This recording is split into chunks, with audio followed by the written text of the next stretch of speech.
ವೀಕ್ಷಕರೇ ನಮಸ್ತೆ. Big boss ಅಪ್ಡೇಟ್ಗೆ ಏನಪ್ಪ ಅಂತಂದರೆ ಈ ವಾರ ವ್ಯಕ್ತಿತ್ವದ ಆಟ, ಯಾವುದೇ ರೀತಿ ಟಾಸ್ಕ್ ಇಲ್ಲ. ಎಲ್ಲರನ್ನೂ ಕೂಡ ನಾಮಿನೇಟ್ ಮಾಡಿದ್ರು ಯಾರು, ಕಿಚ್ಚ ಸುದೀಪ್ ಅವರು. ಓಕೆ, ಅದ್ರ ಜೊತೆಗೆ ಎಲ್ಲರೂ ಏನು ಅಂದ್ಕೊಂಡಿದ್ರು ಅಂದರೆ ಏನು ಆಡ್ತಾರೆ, ಏನು ಆಟನ ಕೊಡ್ತಾರೆ ಇವರಿಗೆ, ಯಾವ ರೀತಿ ಇವರ ವ್ಯಕ್ತಿತ್ವನ ತೋರಿಸ್ಕೋತಾರೆ ಅಂತ ಹೇಳ್ಬಿಟ್ಟು ಎಲ್ಲ ರೀತಿಯ ನಡೀತಾ ಇತ್ತು. ಅದ್ರ ಜೊತೆಗೆ ಈ ವಾರ ಮನೆಯಿಂದ ಎಲ್ರಿಗೂ ಮನೆಯಿಂದ ಲೆಟ್ರ್ಗಳು ಬರ್ತಾಯಿತ್ತು. ಯಾರಿಗೆ ಮನೆಯಿಂದ ಲೆಟ್ರ್ಗಳು ಬರುತ್ತೆ ಅವರು ಈ ವಾರದ ನಾಮಿನೇಟ್ ಏನಾಗಿರ್ತಾರೆ ಅದರಿಂದ ಸೇವ್ ಆಗ್ತಾರೆ, ಅವರು ನೆಕ್ಸ್ಟ್ ವೀಕಿಗೆ ಹೋಗ್ತಾರೆ ಅಂತಲೇ ಇತ್ತು. ಆಲ್ರೆಡಿ ಕೆಲವು ಜನಕ್ಕೆ ಬಂದಿದೆ. ನೀವು ಆಲ್ರೆಡಿ ನೋಡಿದಾಗೆ ಧನು ಅದೇ ರೀತಿ ಅಭಿಗೆ ಕೊಟ್ಟಿದ್ದರು. ಅದರಲ್ಲಿ ಧನು ಬಿಟ್ಕೊಟ್ರು ಅಭಿಗೆ. ಇದೊಂದು ಒಳ್ಳೆಯ ವಿಷಯ ಅಂತಲೇ ಹೇಳ್ಬೋದು. ಅದರಲ್ಲಿ ಏನು ಅಂದರೆ ಟಾಸ್ಕ್ಗಳಲ್ಲಿ ಮುಂದಿದ್ದಂತಹ ಧನು ಈ ಒಂದು ವ್ಯಕ್ತಿತ್ವದ ಆಟದಲ್ಲೂ ಕೂಡ ಒಂದು ಹೆಜ್ಜೆ ಮುಂದೆ ಹೋದರು ಅಂತಲೂ ಕೂಡ ಹೇಳ್ಬೋದು. ಒಂದು ಅದ್ಭುತವಾದ ಕ್ಷಣ ಅಂತಲೇ ಹೇಳ್ಬೋದು. ಅದ್ರ ಜೊತೆಗೆ ನೆಕ್ಸ್ಟ್ ಬಂದರೆ ಮಾಳು, ಚಂದ್ರಪ್ರಭಾ, ಅದೇ ರೀತಿ ಧ್ರುವ, ಈ 3 ಜನಕ್ಕೂ ಹೇಳ್ತಾರೆ ನಿಮ್ಮಲ್ಲಿ ನೀವು ಮಾತಾಡಿಕೊಂಡು ಯಾರಿಗೆ ಬೇಕು ಒಂದು ಲೆಟರು ಅಂತ ಹೇಳ್ಬಿಟ್ಟು ನೀವು 10 ನಿಮಿಷಗಳ ಕಾಲಾವಕಾಶ ಕೊಡ್ತಾರೆ. ಬಟ್ ಸ್ಟಾರ್ಟಿಂಗು ಧ್ರುವಂತೂ ನನಗೆ ಬೇಕು ಅಂತಾರೆ, ನಾನು ಚೆನ್ನಾಗಿ ಆಟ ಆಡ್ತೀನಿ ಬೇಕು ಅಂತಾರೆ. ಬಟ್ ಕೊನೆಗೆ ಸಿಕ್ಕಿದ್ದು ಯಾರಿಗಂದರೆ ಮಾಳುಗೆ ಲೆಟ್ರ್ ಸಿಗುತ್ತೆ. ಅದ್ರ ಜೊತೆಗೆ ಅವರು ಇಮ್ಯುನಿಟಿ ಪಡೆದು ನೆಕ್ಸ್ಟ್ ವಾರಕ್ಕೆ ಹೋಗ್ತಾರೆ. ಇನ್ನೊಂದು ಆ ಕ್ಷಣ ಮಾತ್ರ ಅದ್ಭುತವಾಗಿತ್ತು. ಏನು ಹತ್ತಿದ್ದಾರೆ ಅಂದರೆ ಮಾಳು ಅವರು, ಎಲ್ರಿಗೂ ನೋಡೋರ ಕಣ್ಣಲ್ಲಿ ಒಂದು ಬಂದಿರುತ್ತೆ ಅಂತ ಅಂದ್ಕೊಳ್ತೀನಿ. ಯಾಕಪ್ಪ ಅಂತಂದರೆ ಎಂದೂ ಅಳದೇ ಇರೋ ಒಂದು ಮನುಷ್ಯ ಒಂದೇ ಸತಿ ಗತ್ತಾಗ ಯಾವ ರೀತಿ ಆಗುತ್ತೆ, ಒಂದು ಕ್ಷಣ ಮಾತ್ರ ನೋಡಿದಾಗ ನಮ್ಮ ಕಣ್ಣಲ್ಲೂ ಕೂಡ ನೀರು ತುಂಬಿಕೊಳ್ಳುತ್ತೆ, ಆ ರೀತಿ ಇತ್ತು. ಬಟ್ ಮಾಳು ಅವರು ಸೇವ್ ಆಗಿ ಮುಂದಿನ ವಾರಕ್ಕೆ ಹೋಗಿದ್ದಾರೆ. ಯಾರು ಚಂದ್ರಪ್ರಭಾ ಬಿಟ್ಕೊಟ್ರು, ಚಂದ್ರಪ್ರಭಾನೂ ಕೂಡ ಅವ್ರ ತಾಯಿನ ಅನ್ನೋದು ತುಂಬ ಹತ್ಬಿಟ್ರು. ಇದೊಂದು ಟಾಸ್ಕು ಚೆನ್ನಾಗಿದೆ. ಬಟ್ ನೆಕ್ಸ್ಟ್ ನೋಡ್ತಾ ಹೋದರೆ ಇವರೆಲ್ಲರೂ ಕೂಡ ವ್ಯಕ್ತಿತ್ವಗಳನ್ನ ತಮ್ಮ ವ್ಯಕ್ತಿತ್ವಗಳನ್ನ ತೋರಿಸ್ಕೊಂಡಿದ್ದಾರೆ ಅಂತಲೇ ಹೇಳ್ಬೋದು. ನೆಕ್ಸ್ಟ್ ಅದೇ ರೀತಿ ಸುದಿ ಮತ್ತು ರಘು ಇಬ್ರಿಗೂ ಒಂದು ಟಾಸ್ಕ್ನ ಕೊಡ್ತಾರೆ. ಏನಂದರೆ ಲೆಟರ್ಗಳು ಬಿದ್ದಿರ್ತವೆ, ಅದರಲ್ಲಿ ಯಾರು ಲೆಟರ್ ಇದೆ ಅಂತ ಹುಡುಕಬೇಕು. ಅದರಲ್ಲಿ ಏನು ಅಂದರೆ ಇನ್ನೊಂದು ಹೇಳ್ತಾರೆ, ರಘುಗೆ ಸಿಗುತ್ತೆ. ರಘುಗೆ ಸಿಕ್ಕಾಗ ಒಂದೇ ಮಾತು ಹೇಳಿದ್ದು ರಘು, ನಾನು ತಗೊಳ್ತೀನಿ, ಯಾಕಂದರೆ ನಮ್ಮ ಮನೆಯಲ್ಲೂ ಕೂಡ ನಾನು ಒಬ್ಬಂಟಿಯಾಗಿ ಆಡೋಕ್ಕೆ ಬಂದಿರೋದು, ಯಾರ ಸಲುವಾಗಿಯೂ ಕೂಡ ನಾನು ಆಡೋಕ್ಕೆ ಬಂದಿಲ್ಲ, ನಾನು ತಗೊಳ್ತೀನಿ ಅಂತ ಹೇಳ್ಬಿಟ್ಟು ತಗೊಳ್ತಾರೆ.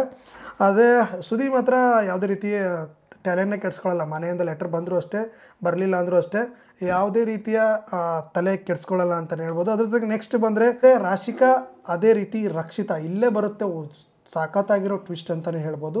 ಏನಪ್ಪ ಅಂದರೆ ಅವರಿಬ್ಬರಿಗೂ ಕೊಟ್ಟಿಲ್ಲ, ಅವರಿಬ್ಬರನ್ನ ಬಿಟ್ಟು ಮನೆಯವ್ರಿಗೆ ಕೊಟ್ಟಿದ್ದಾರೆ ಅಂತಲೇ ಹೇಳ್ಬೋದು.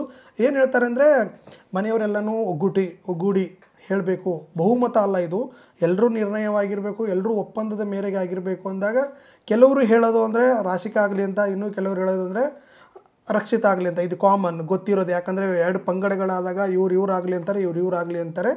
ಬಟ್ ಕೊನೆಗೆ ಇದರಲ್ಲಿ ಇನ್ನೊಂದು ಏನು ಮಾಡಬೇಕಾಗಿತ್ತು ಅಂತೇಳಿ ನನ್ನ ಪ್ರಕಾರ ಅಂತಂದರೆ, ಇದು ಲೆಟ್ರ್ ಬರೋವಂತಹ ಒಂದು ಟಾಸ್ಕ್ ಆಗಿರೋದ್ರಿಂದ ಯಾರಿಗಾದರೂ ಮನವೊಲಿಸುವಂತಹ ಕೆಲಸನ ಮಾಡಿಕೊಂಡು ಒಬ್ಬರಿಗೆ ಕೊಡಬೇಕಾಗಿತ್ತು. ಯಾಕಂದರೆ ಇವಾಗ ಇಬ್ರಿಗೂ ಕೂಡ ಬಂದಿಲ್ಲ, ಇಬ್ಬರು ಕೂಡ ನಾಮಿನೇಟಲ್ಲೇ ಇದ್ದಾರೆ, ಸೇವ್ ಕೂಡ ಯಾರೂ ಕೂಡ ಆಗಿಲ್ಲ. ಅದಕ್ಕೆ ನೆಕ್ಸ್ಟ್ ಬಂದರೆ ಗಿಲ್ಲಿ, ಕಾವ್ಯ. ಗಿಲ್ಲಿ ಬಂದ್ಬಿಟ್ಟು ಹೀರೋ ಆದ, ಬಿಟ್ಕೊಟ್ಟು ಈಗ ಕಾವ್ಯಗೆ ಸಿಕ್ಕಿದೆ. ಕಾವ್ಯ ನಾಮಿನೇಟಿನಿಂದ ಹೊರಗಡೆ ಬಂದು ಗಿಲ್ಲಿ ನಾಮಿನೇಟ್ ಆಗಿದ್ದಾರೆ.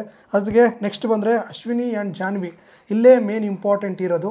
ಈ ಎಲ್ಲರೂ ಬಹು ನಿರೀಕ್ಷಿತದಿಂದ ತುಂಬ ಹೊತ್ತಿಂದ ಕಾಯ್ತಾ ಇರೋದು, ಇವತ್ತೇನಾಗುತ್ತೆ ಅಂತ ಕಾಯ್ತಾ ಇರೋದು ಏನಪ್ಪ ಅಂದರೆ ಅಶ್ವಿನಿ ಅದೇ ರೀತಿ ಜಾನ್ವಿ. ಇವರಿಬ್ಬರು ಕೂಡ ಲಾಸ್ಟ್ 1 ವೀಕ್ ಬ್ಯಾಕ್ ತುಂಬಾ ಜಗಳಾಡಿ, ಅದಕ್ಕೂ ಮುಂಚೆ ಇವರೇನೋ ತುಂಬ ಸ್ನೇಹಿತರಾಗಿ ತುಂಬ ವರ್ಷಗಳಿಂದ ಸ್ನೇಹಿತರಾಗಿದ್ದಾರೆ ಅನ್ನೋ ಹತ್ರ ಇದ್ದರು.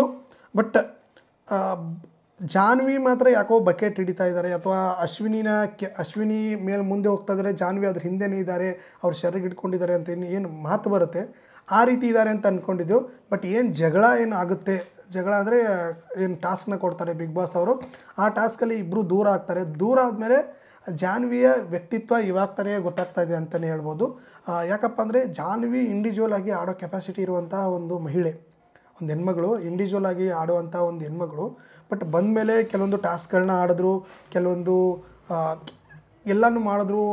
ಡ್ಯಾನ್ಸ್ ಆಗಿರ್ಬೋದು, ಅಥವಾ ನಿನ್ನೆ ಕೊರವಂಜಿ ಥರ ಆಗಿರ್ಬೋದು, ಅದೆಲ್ಲ ಹೊರಗಡೆ ಬಂದು ಗಿಲ್ಲಿ ಜೊತೆ ಸೇರೋದಾಗಿರ್ಬೋದು, ಅದ್ರ ಜೊತೆಗೆ ಕಾವ್ಯ ಜೊತೆ ಸೇರೋದಾಗಿರ್ಬೋದು.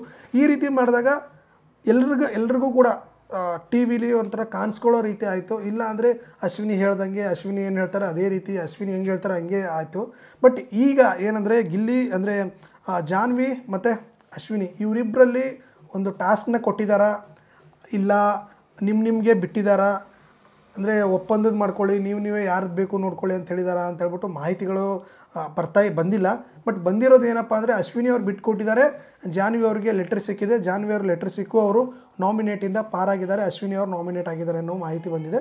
ಇದರಲ್ಲಿ ಇನ್ನೊಂದು ಏನು ಅಂದರೆ ಅಶ್ವಿನಿ ಅವರು ತಾವಾಗೇ ಬಿಟ್ಕೊಟ್ರ, ಏನು ತಮ್ಮ ವ್ಯಕ್ತಿತ್ವನ ಉಳಿಸ್ಕೊಳ್ಳೋಕೆ ಬಿಟ್ಕೊಟ್ರ, ಇಲ್ಲ ಅಂದರೆ ಟಾಸ್ಕ್ ಮೂಲಕ ಅಥವಾ ಏನಾದ್ರು ಒಂದು ಆ್ಯಕ್ಟಿವಿಟಿ ಕೊಟ್ಬಿಟ್ಟು ಅವ್ರಿಗೆ ಸಿಕ್ತಾ ಅಂತೇಳ್ಬಿಟ್ಟು ಕಾದು ನೋಡಬೇಕಾಗಿದೆ. ಅಶ್ವಿನಿ ಅವರು ಅಷ್ಟು ಈಸಿಯಾಗಿ ಬಿಟ್ಕೊಡುವಂತಹ ಮಹಿಳೆ ಅಲ್ಲ ಅವಳು.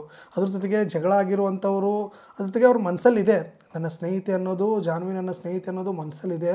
ಬಟ್ ಈ ಇದರಲ್ಲಿ ನನಗೂ ಕೂಡ ಲೆಟ್ರ್ ಬರಬೇಕು, ನನ್ನ ಮಗ ಬರೆದಿರ್ತಾನೆ ಅಥವಾ ನಮ್ಮ ಮನೆಯವರು ಅಂದರೆ ನಮ್ಮ ಅಪ್ಪ ಬರೆದಿರ್ತಾರೆ ಅಥವಾ ಏನೋ ಒಂದು ಯಾರ್ದೋ ನಮ್ಮ ರಿಲೇಷನ್ ಕಡೆಯಿಂದ ಒಂದು ಲೆಟ್ರ್ ಬಂದಿರುತ್ತೆ, ನಾವು ತೊಗೋಬೇಕು ಅನ್ನೋದು ಪ್ರತಿಯೊಬ್ಬರಿಗೂ ಇರುತ್ತೆ.